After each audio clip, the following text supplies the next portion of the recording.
अस्सलाम वालेकुम। आप देख रहे हैं प्रोग्राम न्यूज फीड और मैं हूं रुखशान मीर। नाजरीन, 9 मई के बाद हर गुजरते दिन के साथ पाकिस्तान तहरीक इंसाफ की एक विकेट गिरती जा रही है।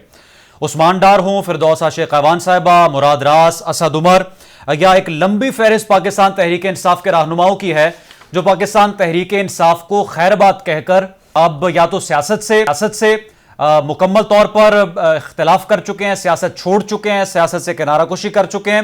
और कुछ सियासतदान ऐसे हैं, पाकिस्तान तहरीक इंसाफ के रहनुमा ऐसे हैं जिन्होंने इस्तेहकाम पाकिस्तान पार्टी को ज्वाइन कर लिया है, जो कि जहांगीर तरीन साहब की सरबराही में मार्ज वजूद में आ चुकी है। आज रहनुमा तहरीक इंसाफ फारूक हबीब साहब ने भी प्रेस कॉन्फ्रेंस की है और एक चार्जशीट बड़ी तवील अपने साबिक कायद के लिए हवाले से उन्होंने जारी की है, जिसमें उन्होंने कहा कि उनके कायद इमरान खान उनको उकसाते रहे हैं। पिछले 5 माह से हम सब लोग अपने घरों में मौजूद नहीं थे।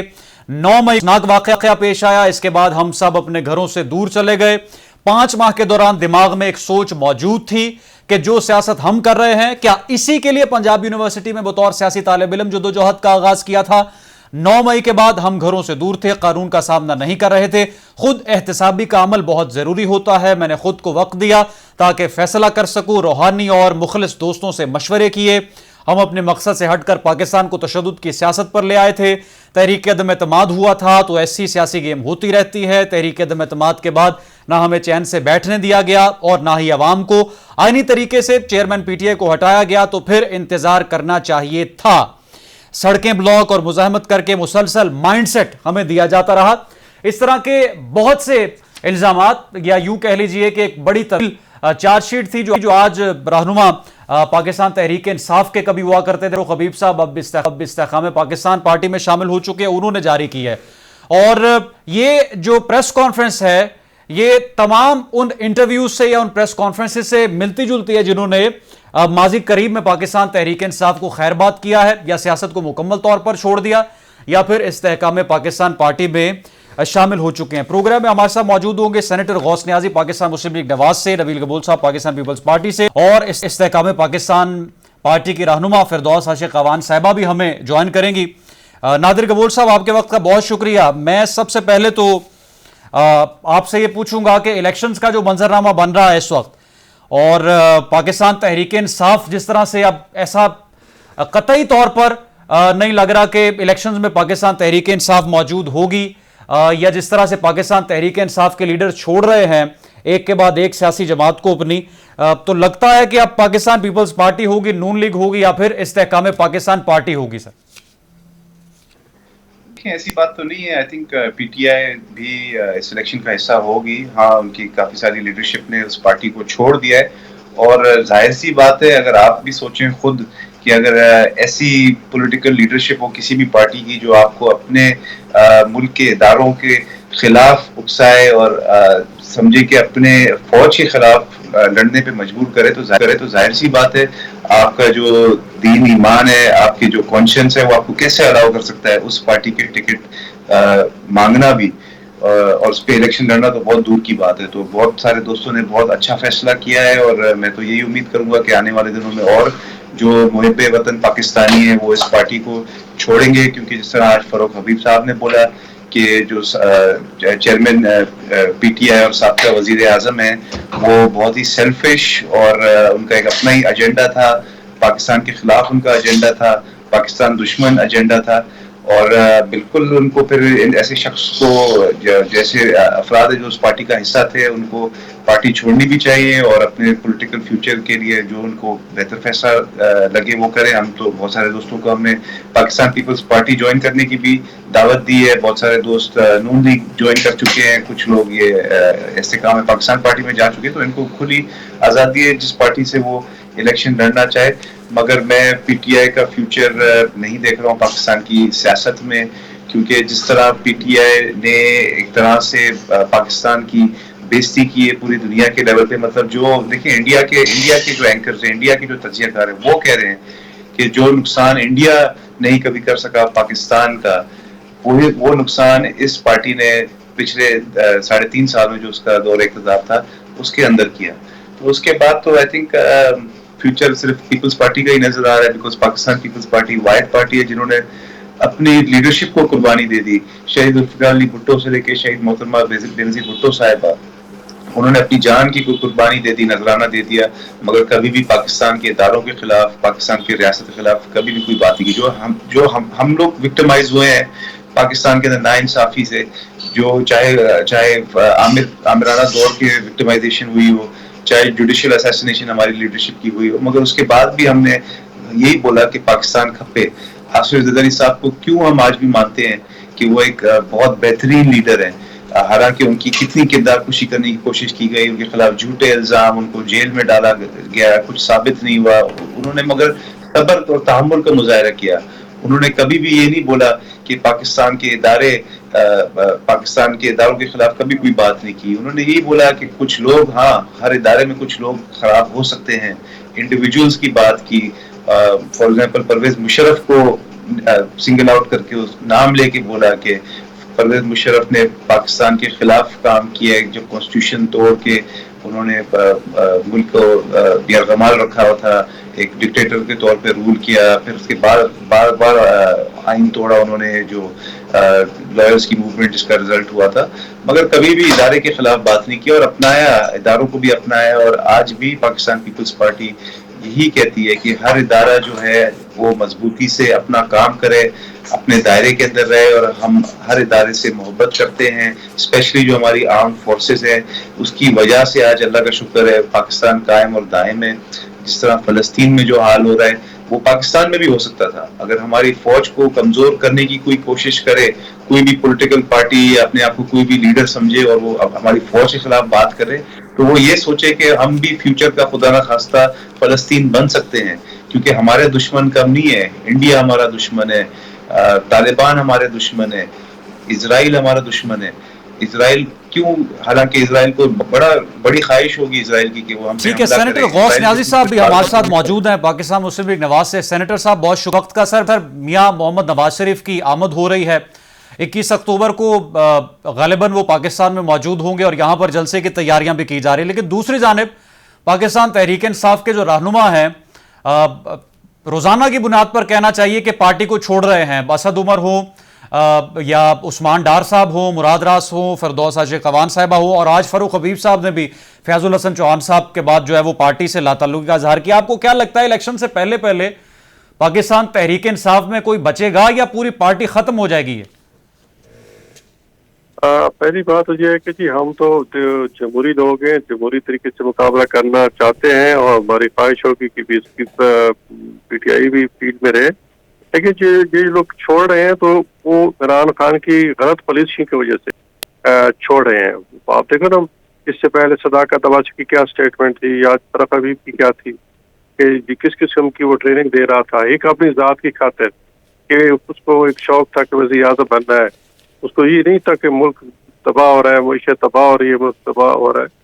तो ये लोग खुद छोड़ रहे हैं। तो इस पे अब देखो ना, लोग कितने तक कोई इसकी जो कमकरी है उस पर पर्दा पड़ता रहेगा।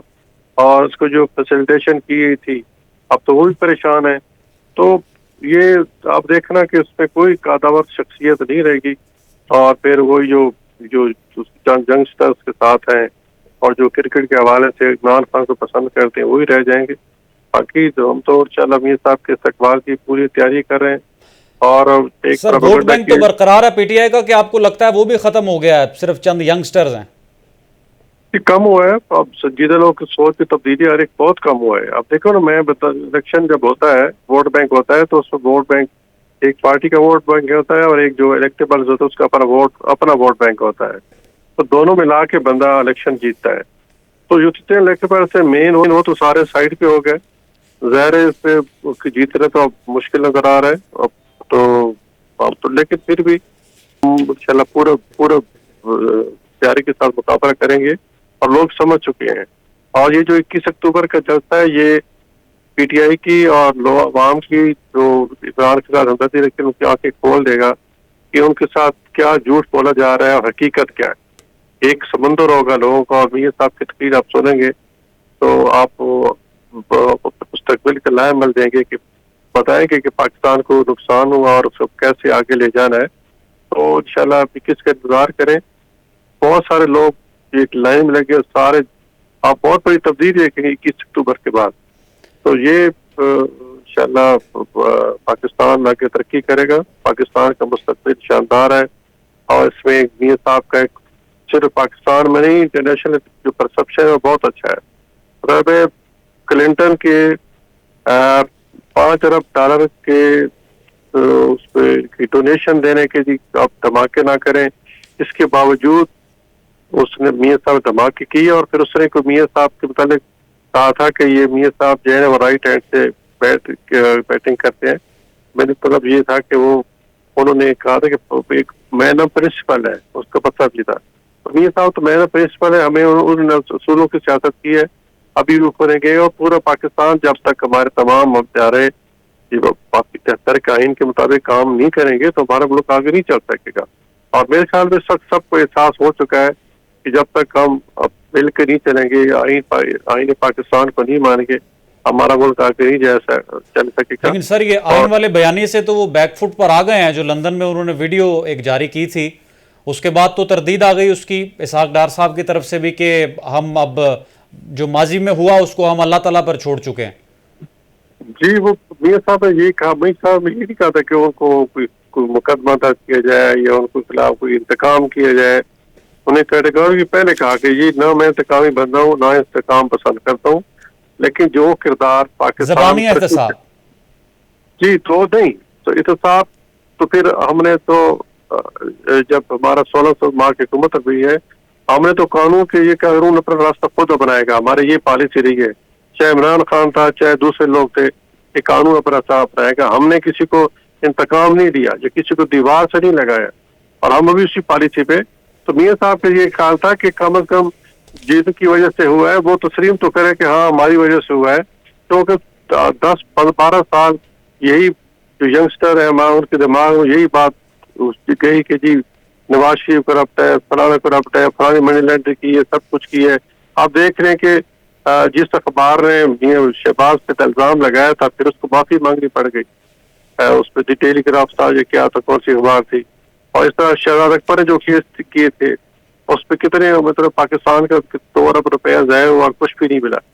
तो ये मतलब सारी बातें पीटीआई ने एक झूठ का पुलंदा और एक मीडिया ट्रायल किया हमारा, लेकिन निकला कुछ नहीं। तो आप लोगों को हम समा कहते हैं कि लोगों को ये बताना चाहिए कि ये हकीकत क्या है। अच्छा सेनेटर साहब, अब चूंकि ज़ाहिर है पीटीआई के हवाले से जो आप गुफ्तगू कर रहे हैं, लेकिन अब मैदान में जनवरी में जब इलेक्शंस होंगे तो पीपल्स पार्टी और फिर अब एक और सियासी जमात आईपीपी, जिसमें अक्सरियत या तमाम तर वही लोग हैं जो कभी पाकिस्तान तहरीक इंसाफ में हुआ करते थे, तो आईपीपी भी अब एक सियासी हकीकत और ताकत बन चुकी है। आप समझते हैं कि आपको टफ टाइम देंगे और ये जो लोग छोड़कर जा रहे हैं आईपीपी में, अवाम इनको वोट देंगे? मैंने कहा था आईपीपी इस वक्त तो सारे इलेक्टेबल्स हैं, इलेक्टेबल्स के अपने वोट होते हैं, और जो इलेक्शन जब जीतते हैं तो उसमें इलेक्टेबल्स और पार्टी वोट बैंक इकट्ठा होकर फिर जाके इस जीतने की पोजीशन में आते हैं। तो उनमें इलेक्टेबल्स तो हैं, उनका अपना वोट बैंक तो है, लेकिन मेरे ख्याल में जब तक वो किसी पार्टी के साथ इत्तेहाद नहीं करेंगे वो जीतने की पोजीशन में नहीं होंगे। चाहे हमारे साथ होगा या ये तो पार्टी फैसला करेगी कि उन इस्तेकाम के साथ पार्टी के साथ इत्तेहाद करना है या नहीं करना है, हमें फायदा है नुकसान है, वो करेगी। लेकिन वो अब तक ऐसा सर इशारा दिया गया नून लीग की तरफ से? नहीं, हमने तो इशारा नहीं दिया है, वो पार्टी के सेंट्रल एग्जीक्यूटिव मीटिंग करेगी, और ना इस पे तो कोई तो भी इसको सोचा गया है। जब तक इलेक्शन की डेट अनाउंस नहीं होती मेरे ख्याल में इस पर कुछ कहना कबल वक्त होगा। और अभी तो सारे 21 अक्टूबर मियां साहब की जो 1 तारीख की इस्तकबाल की सारे तैयारियां कर रहे हैं, और इंशाल्लाह उसके बाद देखेंगे कि मुल्क के हालात क्या होते हैं, उसके मुताबिक फैसला करेंगे। और ये हमारा, वैसे मैं एक बात बता दूं कि अगर पाकिस्तान के वहाँ हमारे हमें मैंडेट देते हैं, हम हुकूमत बनाते हैं, चाहे सिंपल मेजॉरिटी चाहे 2/3, इसके बावजूद हम तमाम सियासी पार्टियों के बशमूल इस्तेकाम के, बशमूल पीटीआई, पीपल्स पार्टी, सबके हम सबको साथ लेके चलेंगे, बल्कि मुल्क के तमाम स्टेक होल्डर को साथ लेके चलेंगे, क्योंकि हम समझते हैं कि जब तक सारे एक पेज पे नहीं आएंगे हमारा मुल्क आगे नहीं चल सकता। बहुत बड़े हम मुआशी और सियासी भावा में फंस चुके हैं। अल्लाह ताला पाकिस्तान की मदद करेगा जब इंशाल्लाह जब हम यूनिटी को मुजाहरा करेंगे। सर ठीक है। नादिर कबूल साहब, अब मियां नवाज शरीफ चूंकि 4 साल बाद वापस आ रहे हैं और उनका बड़ा आलीशान इस्तकबाल पाकिस्तान में किया जा रहा है। और कल एक बड़ी अच्छी खबर अवाम के लिए कि पेट्रोल की कीमतों में और पेट्रोलियम मसनूआत की कीमतों में वाज़े कमी की गई है। इस तरह से और भी अवाम को रिलीफ देने के हवाले से कुछ खबरें आ रही हैं। तो जो नून लीग से ताल्लुक रखने वाले सोशल मीडिया अकाउंट्स है, वो तो कह रहे हैं कि मियां नवाज शरीफ चूंकि अब पाकिस्तान में आ रहे हैं तो उनको वेलकम किया जा रहा है, और देखते ही देखते जैसे ही वो इलेक्शन कैंपेन चलाएंगे मुआशी तौर पर मजीद बेहतरी आएगी, इस्तेहकाम आएगा, डॉलर भी नीचे आएगा, तमाम तरह अशिया जो हैं उनकी कीमतें भी नीचे आएंगी, और फिर नून लीग इलेक्शन में जब जीतेगी तो पाकिस्तान दोबारा से वापस 10 साल पीछे चला जाएगा। आपको क्या लगता है? इस पार्टी के चेयरमैन बिलावल साहब ने भी इशारा दिया था कि इलेक्शन का डेट भी सिर्फ एक पार्टी को ही पता है, और एक ही पार्टी की जो लीडर्स हैं वही बड़े लग रहा है सुकून से बैठे हुए हैं कि इलेक्शन का डेट अभी तक अनाउंस नहीं हुआ है, क्योंकि सिर्फ उनको ही इल्म है। बाकी पाकिस्तान पीपल्स पार्टी तो बार बार इजहार कर रही है और जबरदस्त किस्म का अपना बयान पेश कर रही है सामने कि हमें इलेक्शन का डेट फौरन चाहिए, फौरन डेट पता है। तो लग तो यही रहा है कि मियाँ साहब को फैसिलिटेट किया जा रहा है, मगर मियाँ साहब को भी अपने माजी से सीखना चाहिए। उनको भी हमेशा लगता था कि उनके साथ कोई मुआहदा किया जा रहा है और उनको बड़ा वेलकम किया जा रहा है, मगर फिर बाद में उनको नुकसान भी उठाना पड़ा है। तो आई होप मियाँ साहब अपने माजी की गलतियों से सीख चुके होंगे और सिर्फ आवाम के जोर पे ही पावर में आने की कोशिश करेंगे, ना किसी और कुव्वत के सपोर्ट की बुनियाद पे अपने आप को फिर से इलेक्ट कराने की कोशिश करेंगे। पाकिस्तान पीपल्स पार्टी हमेशा इसी वजह से कोशिश यही करती है कि आवाम से रुजू करे, आवाम से अपील करे, आवाम से वोट मांगे, क्योंकि ताकत का सरचश्मा आवाम ही होती है। अगर आप किसी और के कंधों पर बैठ कर आते हैं तो फिर आप उसके ही पाबंद रहते हैं और उसी के इशारे पे आपको एक्ट करना पड़ता है। और अभी देखें पाकिस्तान की आवाम भी बहुत ज्यादा बाशऊर हो चुकी है। 2023 में है हम लोग 1999 में नहीं है, 2013 में नहीं है। पाकिस्तान की आवाम भी समझती है ये सारी चीजें और वो भी देख रही है कि किस तरह किसी एक पॉलिटिकल पार्टी को फेवर किया जा रहा है, जो कि नजर आ रहा है। और सिंध में स्पेशली, हालांकि पाकिस्तान पीपल्स पार्टी ने इतना अच्छा परफॉर्म किया था, उसके बावजूद पाकिस्तान पीपल्स पार्टी के खिलाफ आपने देखा था कि एक नेगेटिव प्रोपेगेंडा शुरू किया गया था जैसे ही ये केयरटेकर हुकूमत आई थी, मगर अल्लाह का शुक्र है हमने काफी हद तक उसको कंट्रोल किया। मियाँ साहब को हम वेलकम करते हैं, वो एक साबका 3 दफा प्राइम मिनिस्टर रह चुके हैं। हम चाहते हैं कि इस इलेक्शन को क्रेडिबल बनाने के लिए मियाँ साहब आए और भरपूर हिस्सा लें, मगर मेरी ये गुजारिश होगी मियाँ साहब से कि किसी और की बात सुने या ना सुने, अपना खुद उनका जो तजुर्बा रह चुका है इस तरह के डील्स और मुआहदों के बाद, उसी से ही अगर थोड़ा बहुत वो सीख ले। और अभी देखें, अगर मुझे नहीं लगता पाकिस्तान की आवाम इतनी कोई आसानी से गुमराह की जा सकती है। पाकिस्तान की आवाम को भी पता है कि अगर इस वक्त चीजें सस्ती हो रही है या पेट्रोलियम मसनूआत या दीगर अशिया सस्ती हो रही है तो उसके पीछे कौन है। बल्कि मैं तो अल्फाज अपने नहीं छुपाऊंगा, और अच्छी बात है पाकिस्तान की आवाम को अगर रिलीफ मिल रहा है तो ये इसी वजह से रिलीफ मिल रहा है क्योंकि आपको पता है कि आर्मी चीफ साहब ने बिजनेस कम्युनिटी के साथ मुलाकात की थी और उन्होंने वहीं पे बोला था कि अब मैं नीचे लेकर आऊंगा डॉलर के रेट को, मैं पेट्रोलियम के रेट को नीचे लाऊंगा और स्मगलिंग को रोकूंगा। तो उसका क्रेडिट जाहिर सी बात है आर्मी चीफ को एक हद तक जाता है, क्योंकि उन्होंने जब से ये बयान दिया है उसके बाद थोड़ी बहुत स्टेबिलिटी आई है मईशत के अंदर। और पाकिस्तान पीपल्स पार्टी क्यों ना खुश हो, पाकिस्तान पीपल्स पार्टी तो चाहेगी कि आवाम को रिलीफ मिले। हम तो कहते हैं कि और मजीद रिलीफ। वसीम रामे साहब इस्तेहकाम पाकिस्तान पार्टी के रहनुमा हैं, पाकिस्तान तहरीक इंसाफ का हिस्सा रह चुके हैं, ज्वाइन हमें किया। वसीम साहब बहुत शुक्रिया आपके वक्त का। आज सर तहरीक इंसाफ की एक और विकेट गिरी है और इस्तेहकाम पाकिस्तान पार्टी में आज फारूक हबीब साहब की शमूलियत हुई है। मैं सर आपका ये कमेंट लेना चाहूँगा कि जिस तरह से फिरदौस आशिक अवान साहिबा ने और मुराद राज साहब ने तो फौरी तौर पर 9 मई के बाद पाकिस्तान तहरीक इंसाफ को खैरबाद कह दिया था, लेकिन उस्मान डार हों या आज फारूक हबीब साहब हों, सदाकत अब्बासी साहब हों, 4 से 5 महीने बाद आकर प्रेस कॉन्फ्रेंस या फिर इंटरव्यू दिया गया। क्या वजह सर, सोचने में इतना वक्त लगा आपके? सर क्या कमेंट्स हैं इस पर? बिस्मिल्लाहिर्रहमानिर्रहीम, शुक्रिया जी। सबसे पहले तो मैं फारूक हबीब साहब थोड़े अच्छे पॉलिटिकल वर्कर हैं, उनको वेलकम कहूँगा पाकिस्तान तहरीक के इस्तेहकाम की सब तरफ से, इस्तेहकाम में पाकिस्तान पार्टी की तरफ से। और दूसरा ये देर सवेर तो वो एक बात है ना कि बहुत देर कर दी मेहमान आते आते, चलो आ तो गए हैं। बात ये है कि जिस तरह के मुल्क में हालात चल रहे हैं, हर बंदा जो भी पॉलिटिकल वर्कर है वो बहुत ही सोच समझ कर अपने जो पॉलिटिकल आगे उसका है सारा लाइफ है उसका फैसला ले रहा है। किसी को कम टाइम लगा, किसी को ज्यादा लगा। असल मकसद जो है इस मुल्क में जो हालात हैं, जो इकोनॉमिक सिचुएशन है पाकिस्तान में, जो क्राइसिस चल रहे हैं, उसको निकालने के लिए जनरली इस मुल्क को एक पार्टी की जरूरत थी। जितनी भी पार्टियां हैं पहले सबको लोग आजमा चुके हैं, सब ने जो भी अपने मौक़िफ़ पे आया बाद में उससे हट गया, किसी ने परफॉर्म नहीं किया। तो एक लाइक माइंडेड लोगों के ग्रुप की जरूरत थी और वो अब सबको अंदाजा हो गया है कि इस मुल्क को आगे बढ़ाने के लिए इन्हीं सियासतदानों ने मिलकर आगे लेके जाना है। तो इस मुल्क में पार्टी की जरूरत थी। वो एक पार्टी लाइक माइंडेड तो नहीं, आईपीपी में सारे एक दूसरे के मुखालिफ ही बयान देते रहे जब एक पार्टी में थे तब भी। नहीं, ये बात नहीं कही जा सकती। एक मौक़िफ़ पे इकट्ठे होते हैं इंडिविजुअल्स का, जो मर्जी हो इशू, एक मौक़िफ़ पे इकट्ठे हुए हैं और वो मौक़िफ़ है इस मुल्क के अवाम को जो है इस क्राइसिस से निकालना, रिलीफ देना। जिस कदर बेरोजगारी है, जिस कदर ये हर बंदा जो है रो रहा है, पेट्रोल देख लें, डीजल देख लें, चीनी देख लें, खाद देख लें, जिम्मेदार देख लें, हर बंदा जो इस वक्त जो है अपने घर बार छोड़ के इस मुल्क को छोड़ के भागने के लिए तैयार हुआ है कि कहीं जाके वो पनाह लेके अपनी जिंदगी गुजार ले। तो ऐसे हालात में इन छोटी चीजों से ऊपर होकर सोचना चाहिए।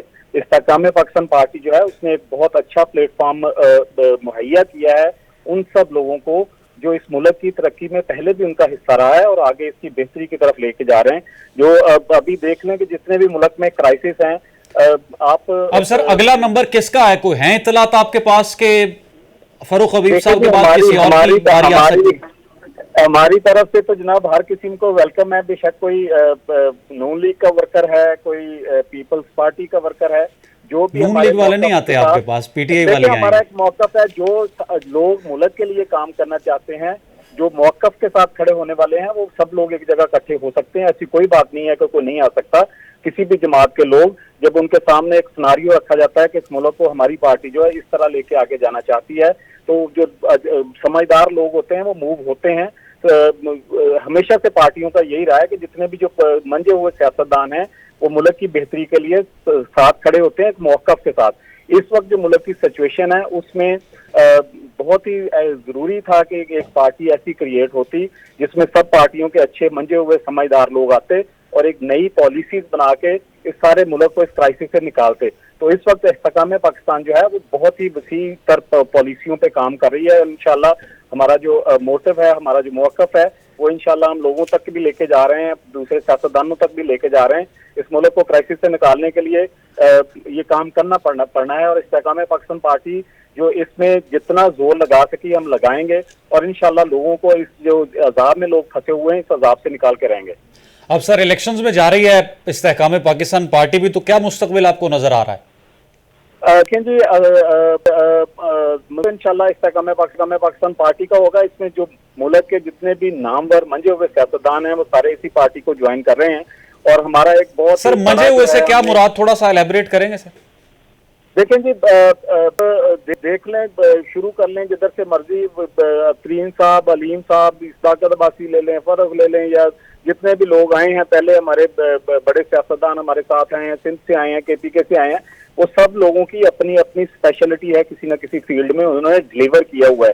तो ऐसे लोग जो मुल्क के लिए डिलीवर कर सकते हैं, जिनके पास अपना एक मोटिव है, मौक़िफ़ है, जिनके पास एक विजन है इस मुल्क के लिए डिलीवर करने के लिए, वही ज्यादा लोग ये इकट्ठे हुए हैं। और इंशाल्लाह आगे जो इलेक्शन में है हमारा जो मैनिफेस्टो है तैयार है, हम बहुत बड़ी रिलीफ जो है अवाम को देने चाह रहे हैं और इंशाल्लाह वो पूरी एक कैलकुलेटेड होगी कि कहाँ से हम पैसे निकालेंगे, कौन सी रिलीफ हम लोगों को देंगे, कैसे लोगों की जिंदगी को बेहतर करेंगे, कैसे अपलिफ्ट करेंगे, उनके ये जो पोवर्टी है इसको कैसे अपलिफ्ट करेंगे। जैसे कि पेट्रोल का है, पेट्रोल के लिए हमने लोगों के लिए पूरा उसमें कैलकुलेट करके बनाया है कि हम कैसे इसको इनकी प्राइसिंग जो है वो जो लो इनकम वाले लोग हैं उनको कैसे इससे बेनिफिट देंगे। फिर बिजली का ऐसे ही, फिर एजुकेशन का भी, एजुकेशन का देख लें कि पंजाब गवर्नमेंट जो है वो सारा प्राइवेटाइजेशन पे लेके जा रही है कि जो गरीब का बच्चा पढ़ रहा है वो भी ना पढ़े। हमारा जबकि एक पूरा काम किया पड़ा है कि इंशाल्लाह ताला हमारी इस पे 2 मरतबा डिस्कशन हो चुकी है और ये फाइनल बहुत जल्द मैनिफेस्टो में हमारे फाइनल हो जाएगा कि हम इंशाल्लाह ताला जो आउट गो स्कूलों में बच्चे नहीं जा रहे, इस वक्त पाकिस्तान में पूरी दुनिया के सबसे ज्यादा जो बच्चे स्कूलों में नहीं जा रहे वो पाकिस्तान में है, उनको स्कूलों तक पहुंचाने के लिए, उनको एजुकेट करने के लिए फैमिली सपोर्ट सिस्टम भी अनाउंस करेंगे। और वो पैसा कहाँ से ठीक है जी, एक मुख्तसर सा वसीम साहब वक्फा लेते हैं और उसके बाद फिर गुफ्तगू के सिलसिले को आगे बढ़ाते हैं। नाजरीन हमारे साथ रहिए।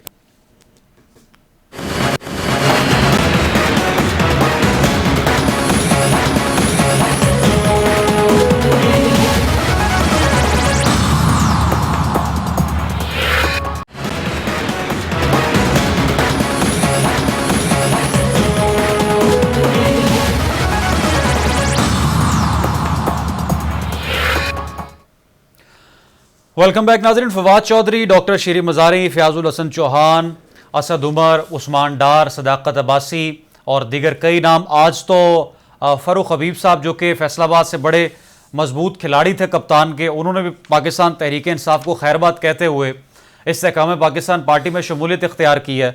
और जिस चार्जशीट का जिक्र मैंने अपना जिक्र किया अपने इंट्रोडक्शन में भी कि तमाम तर इल्ज़ामात जो थे वो उन्होंने PTI चेयरमैन पर लगाए कि हमें उकसाया जाता रहा अपने इक़्तिदार के लिए, अपनी वजारत उज़्मा के लिए, अपनी कुर्सी के लिए। कभी हमें जलसों में कहा गया कि निकलो, कभी सड़कों को ब्लॉक करवाया गया और इंतशार की सियासत पाकिस्तान में PTI चेयरमैन ने मुतारिफ करवाई। इसीलिए हम सब जो हैं वो PTI चेयरमैन से अलहदगी इख्तियार करते हुए इस्तेहकाम पाकिस्तान पार्टी में शमूलियत इख्तियार कर रहे हैं।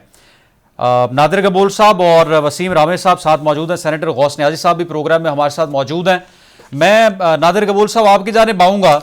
ये जो अहम तरीन डेवलपमेंट्स हो रही हैं, आप देख रहे हैं कि एक के बाद एक पार्टी रहनुमा जो है पाकिस्तान तहरीक इंसाफ को खैरबाद कह रहे हैं और इस्तेहकाम पाकिस्तान पार्टी में शमूलियत इख्तियार की जा रही है। ओवरऑल इसका इलेक्शंस पर क्या इम्पैक्ट होगा और अब पाकिस्तान पीपल्स पार्टी और पाकिस्तान मुस्लिम लीग नवाज में ही मुकाबला होगा 2024 के इलेक्शंस में? देखिए, बिल्कुल सबसे जो पुरानी पार्टी है इस वक्त पाकिस्तान के अंदर, जो तकरीबन 56 साल होने वाले हैं, वो तो पाकिस्तान पीपल्स पार्टी ही है। और नवाज लीग के पास भी एजाज है कि 3 दफा वो आ चुकी है हुकूमत में, अपनी हुकूमत बनाई है। बल्कि PDM की जो कोalition थी उसकी भी सरबराही नवाज लीग ने की थी, शहबाज शरीफ जब प्राइम मिनिस्टर साहब थे। तो सबसे स्ट्रॉन्गेस्ट तो यही 2 पार्टीज हैं। मगर अब आई थिंक आवाम जो है वो ज्यादा परफॉर्मेंस के ऊपर ही वोट देगी और जहां जिस पार्टी ने परफॉर्म किया है या किसी कैंडिडेट ने इंडिविजुअली परफॉर्म किया है तो उसी को ही वोट दिया जाएगा। जहां तक PTI की बात है और PTI को जो लोग छोड़ रहे हैं, देखिए वो तो 2018 से पहले तो ज्यादातर शाह महमूद कुरैशी जैसे कुछ लोग हो गए, जाहिर सी बात है उनका एक अपना एक हैसियत थी और आज है भी।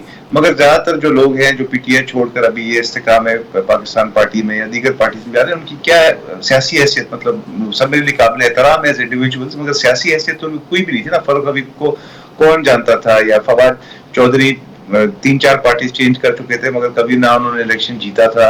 और भी आप जितने नाम लेना चाहें ले सकते हैं, उस्मान डार हो गए। तो इनकी कोई अपनी, आई डोंट थिंक उनकी कोई पॉलिटिकल वर्थ है या कोई इतना बड़ा इफेक्ट लाएंगे।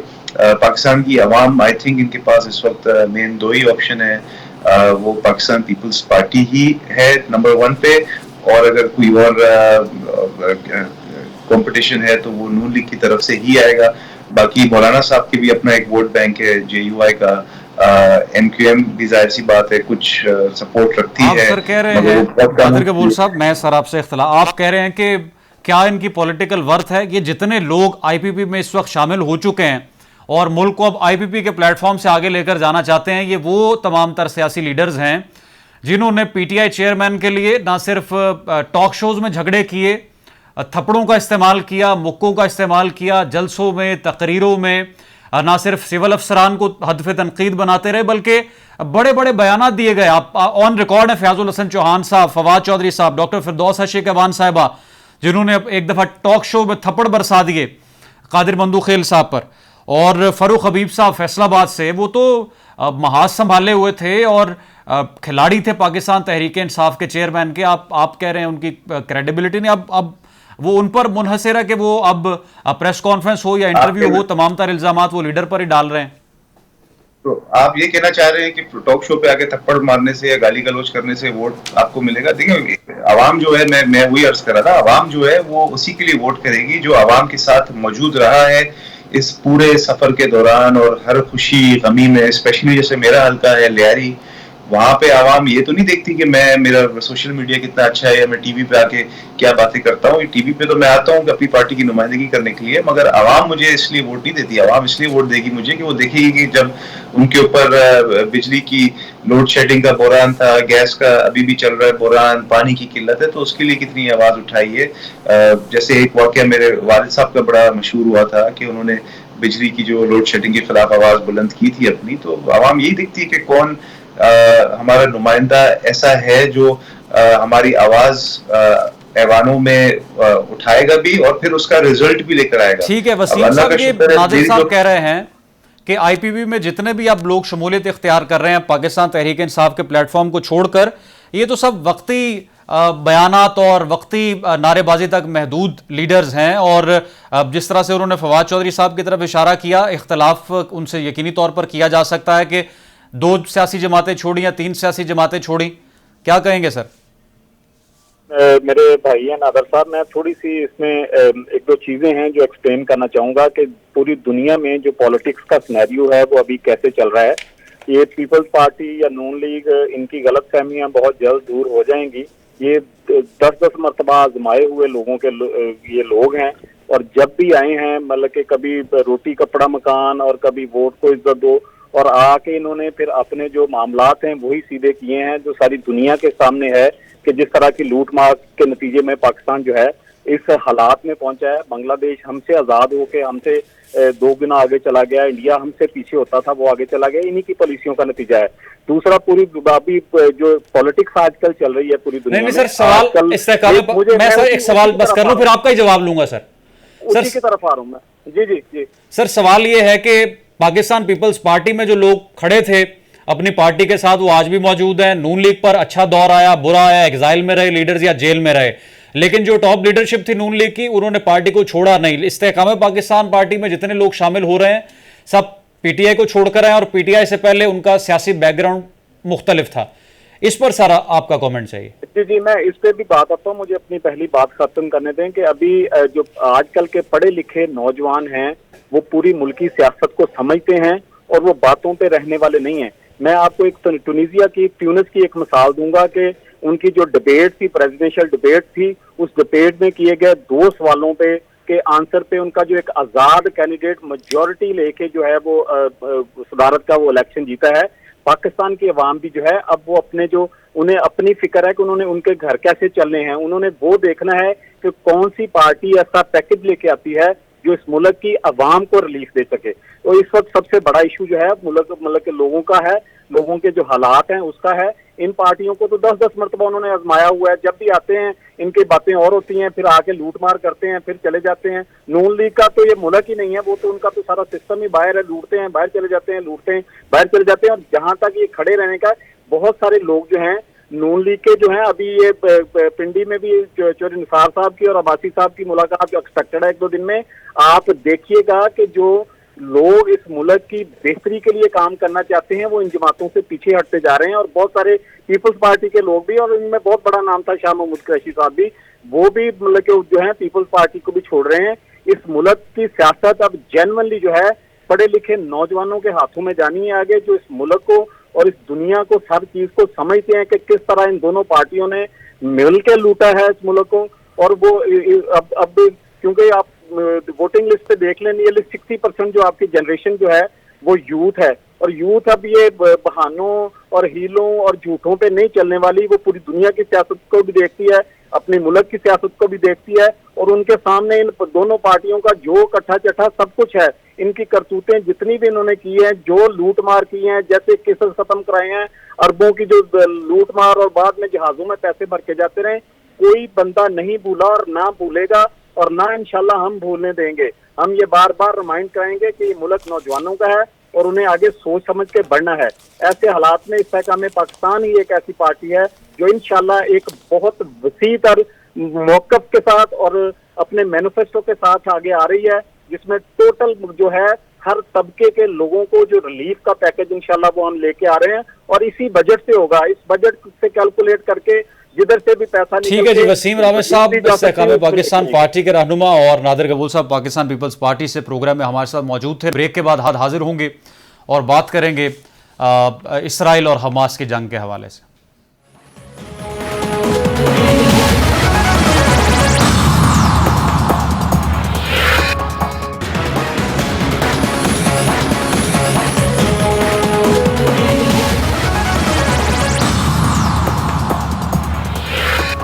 वेलकम बैक नाजरीन। हमास और इसराइल के दरमियान जारी जंग 10वें रोज में दाखिल हो चुकी है और जो कैजुअलिटीज़ हैं वो दोनों तरफ से बढ़ती जा रही हैं। इस सारी की सारी जंग में जो मेजर नुकसान हो रहा है वो फ़लस्तीनी मुसलमानों का हो रहा है, जिनका ना इस जंग से कोई ताल्लुक़ है, ना ही हमास नामी तंजीम से कोई ताल्लुक़ है और ना ही लेबनान की तंजीम हिजबुल्लाह से उनका ताल्लुक़ है। वो फ़लस्तीनी जिनको अक़वाम मुत्तहिदा की गाइडलाइंस के मुताबिक वहाँ से नकल मकानी के अहकाम दिए गए कि आप फौरी तौर पर घरों, अपनी बस्तियों को खाली करें और आप शिमाल की जानिब मूवमेंट करें, उन पर भी बमबारी की गई, उन पर भी रॉकेट्स बरसाए जा रहे हैं। और गजा की पट्टी पर जो इसराइली फौजें, इसराइली टैंक्स मौजूद हैं, अमरीकी बेड़े मौजूद हैं, ये समझ नहीं आ रही कि आलमी ताकतें इस पर क्यों खामोश हैं। जब आपको हर चीज़ यहाँ है, वाज़े है, नज़र आ रहा है, दिखाई दे रहा है कि जो सिविलियंस अनआर्म्ड हैं, जिनका ना जंग से कोई ताल्लुक है, ना ही किसी किस्म की तंजीम से कोई ताल्लुक है, उन पर इसराइली बमबारी भी कर रहे हैं, उन पर टैंक्स भी चढ़ाए जा रहे हैं। जो आपकी ज़मीनी फ़ौज है वो भी आपने उनके इलाकों में दाखिल कर दी है और कैजुअलिटीज़ बाद अखबार इसको रिपोर्ट कर रहे हैं 2500 से ज़ायद हो चुकी हैं, बाज़ ने 3000 रिपोर्ट किया है और कुछ अखबार इसे 2000 से 2200 के दरमियान रिपोर्ट कर रहे हैं। लेकिन जो सहाफ़ी हमारे साथ राब्ते में हैं फ़लस्तीन से, वो कैजुअलिटीज़ इससे भी ज़्यादा रिपोर्ट कर रहे हैं। इस सारी सूरत हाल में जो इसराइल के हामी हैं, जो इसराइल के दोस्त ममालिक हैं, जिनमें अमेरिका सर फहरिस्त है, जिसमें यूरोपियन ममालिक सर फहरिस्त हैं, अक़वाम मुत्तहिदा भी अमेरिका के साथ खड़ा है, उनसे सवाल यह है कि अब आपको क्या दिखाई नहीं दे रहा कि मासूम लोग किस तरह से अपनी जानें गंवा रहे हैं, किस तरह से उनका जीनोसाइड हो रहा है, किस तरह से उनकी तमाम तरह अपने आबादियों को तबाह बर्बाद कर दिया है। जब भी बात की जाती है अक़वाम मुत्तहिदा में जो है इंसानी बुनियादों पर गुफ्तगू की जाती है कि हमने अलम बुलंद किया हुआ दुनिया में अमन कायम करने का, लेकिन जब इस तरह की जंग हो, जब इस तरह की सूरत हाल हो तो तमाम खामोश तमाशाई बने हुए दिखाई देते हैं। बहुत बड़ा सवालिया निशान इस वक्त आलमी ताकतों और अक़वाम मुत्तहिदा पर है। अगर ये जंग ना रुकी तो गजा का ये इलाका, जिस तरह से इसराइली डिफेंस मिनिस्टर का स्टेटमेंट था कि हम 180 डिग्री पर इसे मुकम्मल तब्दील कर देंगे, बहुत अफसोस से कहना पड़ता है कि हालात इतने खौफनाक बनते हुए दिखाई दे रहे हैं। आलमी ताकतों पर यह जिम्मेदारी आयद होती है कि अपना किरदार अदा करें और यहां पर जल्द अज जल्द सीज़ फायर हो। रुखसान मीर को प्रोग्राम न्यूज़ फीड से इजाज़त दें, कल दोबारा हाजिर होंगे। अल्लाह हाफ़िज़।